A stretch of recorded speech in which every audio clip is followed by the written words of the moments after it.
Dunyadari is brought to you by CoinSwitch Kuber. Download the app now.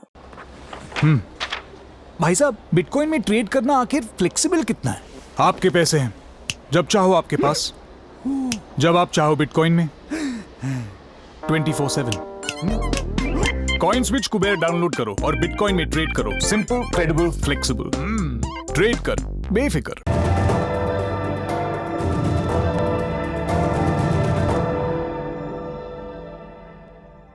आज के इस episode की शुरुआत थोड़ी रूहानी है।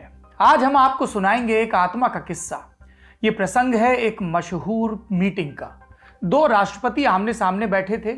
उनमें से एक ने सामने वाले की आंख में झांक कर देखा और क्या दिखा? उन्हें दिखी एक आत्मा। जी, आत्मा। और ऐसा खुद उन राष्ट्रपति ने कहा था। ये बात है साल 2001 की। कोल्ड वॉर खत्म हुए 1 दशक से ज्यादा बीत चुका था। इस वक्त तक पूर्व KGB एजेंट व्लादिमीर पुतिन को रूस की कमान संभाले 3 बरस हो चुके थे। अमेरिका अब रूस के साथ रिश्ते सुधारना चाहता था और इसी सिलसिले में जून 2001 में आयोजित हुआ स्लोवेनिया सम्मेलन। यहाँ तत्कालीन अमेरिकी राष्ट्रपति जॉर्ज W. बुश की मुलाकात हुई पुतिन से। और इस मीटिंग के बाद बुश ने पुतिन के बारे में क्या कहा? मैंने उनकी आंखों में देखा और मुझे उनकी आत्मा नजर आई। मुझे वो बहुत स्पष्टवादी और भरोसेमंद लगे। मुझे समझ आया कि वो अपने देश और उसके हितों के प्रति बेहद प्रतिबद्ध हैं। यह तो था इस आत्मा प्रकरण का पार्ट 1, लेकिन इसका एक पार्ट 2 भी है। अमेरिका के ही एक और राष्ट्रपति ने दोबारा पुतिन की आत्मा टटोलने की कोशिश की और उन्हें क्या दिखा? उन्हें आत्मा ही नहीं दिखी। इस बारे में बताते हुए राष्ट्रपति महोदय ने पुतिन से हुई एक मुलाकात का वाकया कुछ यूं सुनाया। मैं पुतिन के दफ्तर में था, वहां केवल हम दोनों ही थे। मैंने पुतिन से कहा कि मैंने उनकी आंखों में झांक कर देखा है और मुझे लगता है कि आपके भीतर आत्मा है ही नहीं। मेरे ये कहने पर पुतिन ने मेरी तरफ देखा और बोले, हम दोनों एक दूसरे को समझते हैं। किसने कही थी ये बात? ये बयान दिया अमेरिका के वर्तमान राष्ट्रपति जो बाइडेन ने। इस एक स्टेटमेंट से आपको बाइडेन और पुतिन के रिश्तों का अंदाजा लग गया होगा। दोनों लीडर्स एक दूसरे को नापसंद करते हैं। दोनों एक दूसरे को सार्वजनिक तौर पर कई बार धमका भी चुके हैं, लेकिन इस खुन्नस के बावजूद दोनों लीडर्स एक दूसरे से मिलने के लिए राजी हुए। 16 जून यानी आज के दिन बतौर राष्ट्रपति बाइडेन की पुतिन से पहली मुलाकात हुई। इस तारीख में एक खास बात है। आपको बुश का दिया वो आत्मा वाला बयान याद है? तो बात बुश ने पुतिन के साथ हुई एक मीटिंग के बाद कही थी और उस मीटिंग की तारीख थी 16 जून 2001, यानी आज से ठीक 20 साल पहले। और जानते हैं पुतिन ने बतौर राष्ट्राध्यक्ष अब तक कितने अमेरिकी राष्ट्रपतियों का कार्यकाल देख लिया? जवाब है 5। Bill Clinton, George Bush, Barack Obama, Donald Trump और मौजूदा राष्ट्रपति जो बाइडेन। बाइडेन और पुतिन की इस मीटिंग का एजेंडा क्या है? इससे क्या हासिल होने की उम्मीद है? आज के एपिसोड में विस्तार से बताएंगे। नमस्ते, मेरा नाम है सौरभ द्विवेदी और आप देख रहे हैं अंतरराष्ट्रीय प्रसंगों से जुड़ा कार्यक्रम दुनियादारी।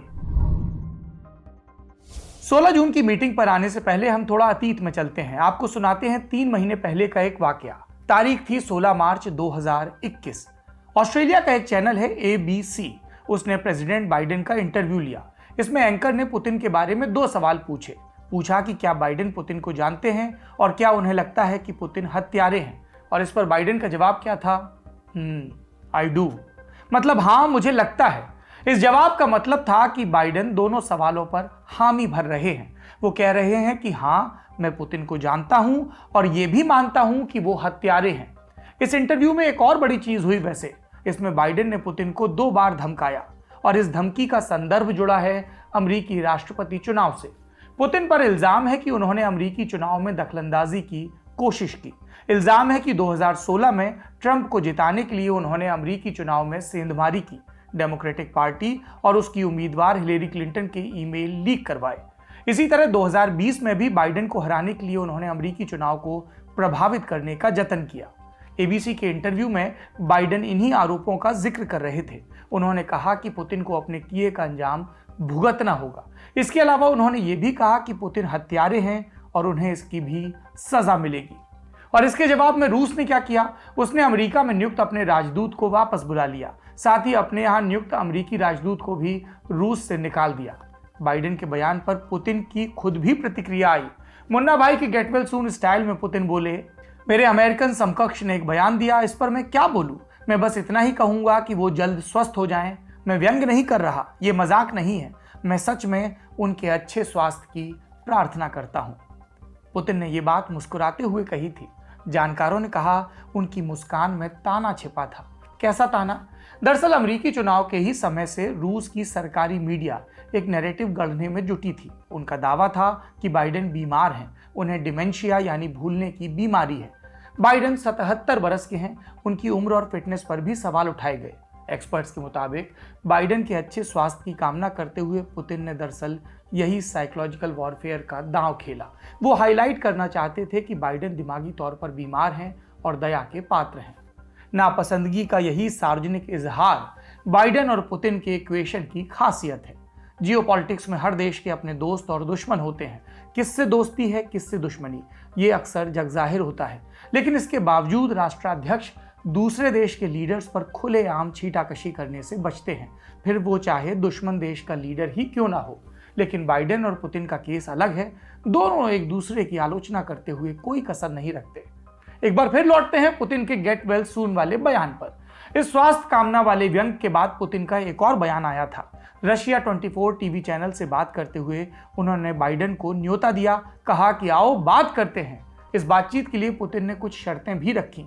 क्या शर्तें रखी पुतिन ने? शर्त यह कि बातचीत ऑनलाइन मोड में हो, लाइव हो। पुतिन बोले कि वो वीकेंड पर छुट्टी मनाने जा रहे हैं। उसी छुट्टी के दौरान बाइडेन चाहें तो पुतिन उन्हें बातचीत का समय दे सकते हैं। पुतिन का यह आमंत्रण ललकारने की शैली में आया था, मानो वो कह रहे हो चलो खुलकर खेलते हैं। पत्रकारों ने पुतिन के इस प्रस्ताव पर बाइडेन की राय पूछी और बाइडेन ने सीधे से न्योता तो नहीं स्वीकारा। हाँ, इतना जरूर बोले कभी ना कभी तो बात होगी ही। इतनी तलखियों और सार्वजनिक छींटाकशी के बाद आखिरकार 16 जून आता है। पुतिन और बाइडेन की मुलाकात होती है। कहां पर? स्विट्जरलैंड में जिनेवा नाम का एक मशहूर शहर है। यहाँ लेक जिनेवा नाम की एक झील है। इसके किनारे करीब 300 साल पुरानी एक इमारत है, विला ला ग्रेनीज, और यहीं पर दोनों वर्ल्ड लीडर्स को मिलना है। इस मुलाकात में सबसे पहले आमद होगी स्विट्जरलैंड के राष्ट्रपति गाय पारमेलिन की, जो इन दोनों का अभिवादन करेंगे। कुछ देर तक बाइडेन, पुतिन और पारमेलिन की साझा मीटिंग होगी। फिर पारमेलिन वहां से रुखसती लेंगे और पुतिन और बाइडेन अपनी मीटिंग अलग करेंगे। खबरों के मुताबिक ये मीटिंग 4 से 5 घंटे तक चल सकती है। आपने देखा होगा कि हमने कहा कि मुलाकात हो रही है और फिर ये भी कहा कि मीटिंग घंटों चलेगी, तो ये गैप क्यों? दरअसल ये एपिसोड दुनियादारी का जब हमारी सहयोगी स्वाति लिख रही थी तब तक मीटिंग शुरू नहीं हुई थी, इसलिए कई ब्यौरे हम आज नहीं बता सकेंगे। लेकिन मीटिंग का एजेंडा क्या था, इसे लेकर एक आम राय जरूर है जो आपको बताते हैं। और इस आम राय को हमने 5 बड़े मुद्दों की इर्द गिर्द घेरा है। क्या है 5 मुद्दे? New start treaty. इस समझौते का पूरा नाम है new strategic arms reduction treaty, short में इसे कहते हैं न्यू स्टार्ट। ये 1991 में शुरू हुए स्टार्ट 1 ट्रीटी का नया संस्करण है। फरवरी 2021 में अमेरिका और रूस इसे 5 साल तक बढ़ाने के लिए राजी हुए थे। ये ट्रीटी दोनों देशों के बीच हथियारों की होड़ कम करने संबंधी आखिरी बचा समझौता है। इसके तहत दोनों देश न्यूक्लियर मिसाइलों के डिप्लॉयमेंट की संख्या सीमित करने पर राजी हुए थे और उम्मीद है कि जिनेवा मीटिंग के दौरान बाइडेन और पुतिन इस समझौते के भविष्य पर विमर्श करें। दूसरा बिंदु है साइबर हैकिंग। अमेरिका का इल्जाम है कि रूस उसके सरकारी संस्थानों और प्राइवेट कंपनियों पर साइबर अटैक प्रायोजित करवाता है। इनमें हाल ही में अमेरिकी कंपनियों पर हुए रैंसमवेयर अटैक भी शामिल हैं। रैंसमवेयर अटैक मतलब सिस्टम हैक करके फिरौती वसूलना। उम्मीद है कि बाइडेन पुतिन से कहें कि रूस इस तरह के आपराधिक हैकर्स को प्रश्रय देना बंद करे, वरना अंजाम भुगतने के लिए तैयार रहे। तीसरा मसला होगा अलेक्सी नवल्नी का केस। नवल्नी रूस के मुख्य विपक्षी नेता हैं। पिछले साल उन पर केमिकल अटैक हुआ। इस हमले का इल्जाम सीधे पुतिन पर है। जर्मनी में चले लंबे इलाज के बाद जब नवल्नी रूस लौटे तो उन्हें गिरफ्तार कर लिया गया। आरोप है कि इन पर लगाए गए इल्जाम फर्जी हैं। इस मसले को लेकर बाइडेन पहले भी कई बार पुतिन की सार्वजनिक आलोचना कर चुके हैं। जिनेवा बैठक से 2 दिन पहले यानी 14 जून को भी बाइडेन ने इस पर बयान दिया था। उन्होंने कहा था कि अगर नवल्नी की मौत हुई तो पुतिन के साथ उनके रिश्ते और बिगड़ जाएंगे और ऐसे में तगड़ी उम्मीद है कि बाइडेन इस बैठक में नवल्नी का मुद्दा भी उठाएं। चौथा बिंदु है कैदियों की अदला बदली। ये मुद्दा दोनों पक्षों के एजेंडे में है। अमेरिका के एक पूर्व मरीन पॉल वेलान जासूसी के आरोप में रूस के भीतर 16 साल जेल की सजा काट रहे हैं। इसके अलावा ट्रेवर रीड नाम के एक अमेरिकी नागरिक पर शराब पीकर एक रूसी पुलिसकर्मी के साथ मारपीट करने का केस है। इस मामले में ट्रेवर 9 साल कैद की सजा काट रहे हैं। अमेरिका अपने नागरिकों की रिहाई चाहता है। बदले में रूस भी अमेरिकी जेलों में बंद अपने कुछ लोगों को छुड़वाना चाहता है। इसमें कुख्यात Russian arms dealer Viktor Bout और ड्रग्स तस्कर कॉन्स्टेंटिन यारोशेंको शामिल हैं। पांचवा बिंदु हो सकता है आर्थिक प्रतिबंधों से जुड़ा। रूस की अर्थव्यवस्था चौपट है। मॉस्को चाहेगा कि पश्चिमी देशों ने उस पर जो सैंक्शंस लगाए हैं वो खत्म हो, लेकिन इसके एवज में अमेरिका और नाटो मुल्क सीरिया, लीबिया और यूक्रेन के मामलों में जो कमिटमेंट चाहते हैं वो देने के लिए रूस तैयार नहीं दिखता। तो ये तो हुआ मीटिंग का एजेंडा। अब बात करते हैं रिजल्ट की। क्या इस बैठक से कुछ ठोस निकलने की उम्मीद है? ज्यादातर विद्वानों का मानना है नहीं है उम्मीद। बाइडेन को कार्यभार संभाले अभी 6 महीने भी पूरे नहीं हुए, लेकिन इतने कम समय में ही रूस और अमेरिका का डिप्लोमेटिक तनाव चरम पर पहुंच गया। हर महीने कुछ ना कुछ बड़ा हो रहा है। हमने आपको बताया था कि मार्च 2021 में बाइडेन ने पुतिन को हत्यारा कहा था और इसके बाद रूस ने अमेरिका से अपने राजदूत को वापस बुलाया था। इसके बाद अप्रैल 2021 में बाइडेन प्रशासन ने साइबर हैकिंग को लेकर रूस पर आर्थिक प्रतिबंध लगाए। उस वक्त अमेरिका ने रूस के 10 राजनयिकों को भी बर्खास्त कर दिया था और फिर मॉस्को ने भी जवाबी कार्रवाई की थी। मई 2021 में रूस एक कदम और आगे बढ़ा। उसने अमेरिका को अनफ्रेंडली स्टेट की सूची में डाला। मॉस्को की इस लिस्ट में मात्र 2 देश हैं, एक अमेरिका और दूसरा चेक रिपब्लिक। इस प्रसंग से आप समझ सकते हैं कि दोनों देशों के बीच कड़वाहट कितनी बढ़ गई है। इन परिस्थितियों में जिनीवा बैठक से बहुत सार्थक नतीजे निकलने की उम्मीद नहीं दिखती। दोनों देशों के लीडर्स एक दूसरे को सार्वजनिक तौर पर सम्मान तक नहीं देते। पुतिन को शिकायत है कि बाइडेन सरेआम उन्हें हत्यारा कहते हैं, लेकिन बाइडेन उनकी आपत्तियों का लोड नहीं लेते। दोनों लीडर्स के बीच इतनी खुन्नस है कि वो औपचारिकता निभाने की भी परवाह नहीं कर रहे। इसकी एक मिसाल आपको देते हैं। आधिकारिक प्रोग्राम के मुताबिक जिनीवा बैठक 4-5 घंटे से ज्यादा भी चल सकती है। इतनी लंबी बैठक में जलपान, भोजन इत्यादि का प्रोग्राम होना स्वाभाविक था। ऐसी मुलाकातों में इंटरनेशनल लीडर्स के साथ खाने को अच्छे रिश्तों का प्रतीक माना जाता है, लेकिन जिनीवा बैठक में ऐसा कोई प्रोग्राम नहीं है। पहले ही बता दिया गया कि ब्रेकिंग ऑफ ब्रेड का इरादा नहीं है। ये जानबूझकर किया गया ताकि संदेश जाए कि दोनों एक दूसरे से कितने नाखुश हैं। व्हाइट हाउस इस मीटिंग से पहले कह भी चुका है कि उसे इस बैठक से बहुत ज्यादा कुछ हासिल होने की उम्मीद नहीं है।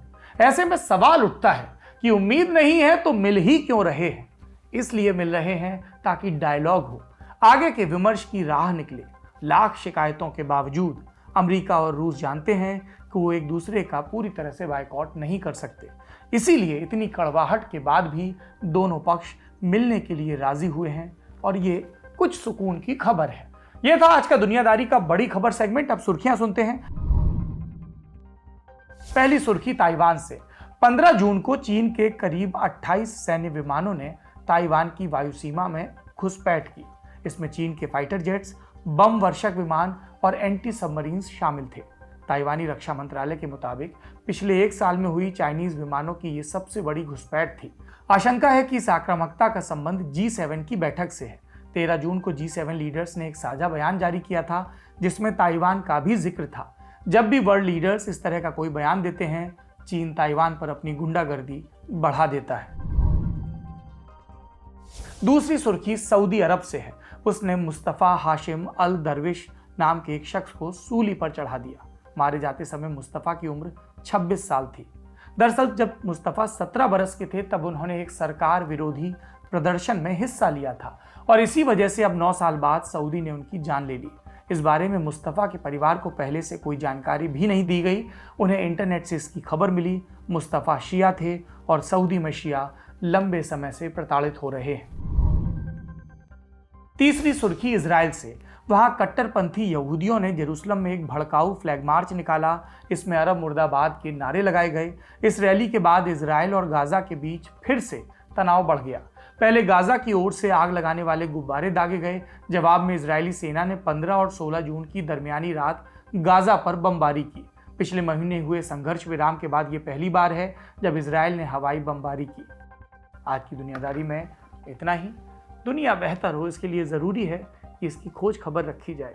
अगर आपको दुनियादारी का एपिसोड पसंद आता है तो इसको साझा करें। कब तक नोनू मोनू वाली गल्ला करते रहेंगे और कब तक गुड मॉर्निंग वाले मोर के पंख पसारे मैसेज भेजते रहेंगे। थोड़ा ज्ञान भी ठेलते रहिए परिवार और दोस्तों के व्हाट्सएप ग्रुप और अपनी टाइमलाइन पर। शुक्रिया, शुभ रात्रि।